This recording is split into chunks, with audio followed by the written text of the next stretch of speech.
बिस्मिल्लाहिर्रहमानिर्रहीम। Your daily MCQ number 5। आज का एमसीक्यू कैपेसिटेंस के टॉपिक से रिलेटेड है। स्टेटमेंट है capacitance of a capacitor is independent of dash.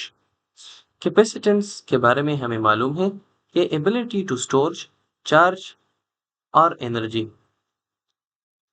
किसी भी कैपेसिटर की एबिलिटी चार्ज या एनर्जी को स्टोर करने की जो सलाहियत है उसको कैपेसिटेंस कहा जाता है।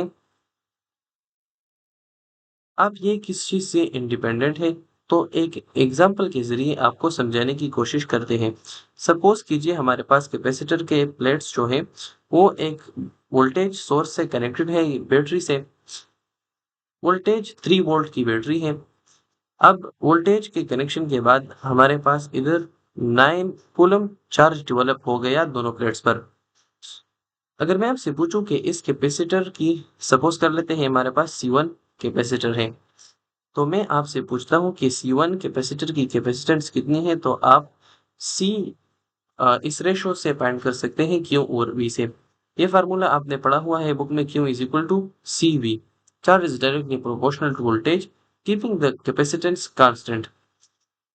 तो इधर से हमारे पास 9 और 3 आ जाएगा और 9 और 3 हमारे पास इक्वल है 3 के। 3 कूलम पर वोल्ट हमारे पास 3 रेशो देता है। तो इसके बाद आपसे दूसरे सिनारियो के बारे में पूछता हूँ कि आप सपोज करें ये दूसरा कैपेसिटर मैंने ले लिया, इसको मैंने दूसरी बैटरी के साथ अटैच कर लिया जो कि 6 वोल्ट की थी। इधर 18 कूलम चार्ज डेवलप हुआ, तो इधर भी सपोज कीजिए कि -18 कूलम चार्ज वो डेवलप हो गया।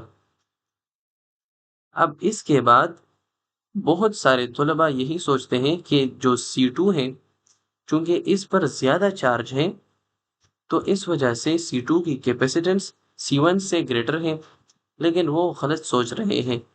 क्यों, इसकी वजह मैं आपको बता देता हूँ। मैंने पहले केस में आपसे जब कैपेसिटेंस फाइंड करवाया, तो अब दूसरे केस में भी आप कैपेसिटेंस फाइंड करें। 18 कूलम को 6 वोल्ट से डिवाइड कीजिए तो इसकी रेशो भी 3 आती है, मतलब C1 is equal to C2। Capacitance of the first capacitor is equal to capacitance of the second capacitor. So इस वजह से आपने इस बात को यहाँ पर समझ लिया कि आप अगर चार्ज को इंक्रीज करें तो रिस्पेक्टिव वोल्टेज को भी इंक्रीज करना पड़ेगा, जिसकी वजह से जो रेशो है वो कांस्टेंट रहती है। अगर आप क्यू को इंक्रीज करते हैं तो वी को भी इंक्रीज करना पड़ेगा, इस वजह से ये रेशो ये कांस्टेंट रहती है। तो यहाँ से मैं इस बात को कंक्लूड कर सकता हूँ कि C is independent of charge and voltage. इन दोनों पर कैपेसिटेंस डिपेंड नहीं करता, तो इस वजह से ऑप्शन ए भी दुरुस्त है, ऑप्शन बी भी दुरुस्त है, लेकिन जो ज्यादा सूटेबल ऑप्शन है वो है ऑप्शन डी। आज के लिए यही एमसीक्यूज था। जज़ाकुमुल्लाहु खैर। वस्सलामु अलैकुम वरहमतुल्लाह।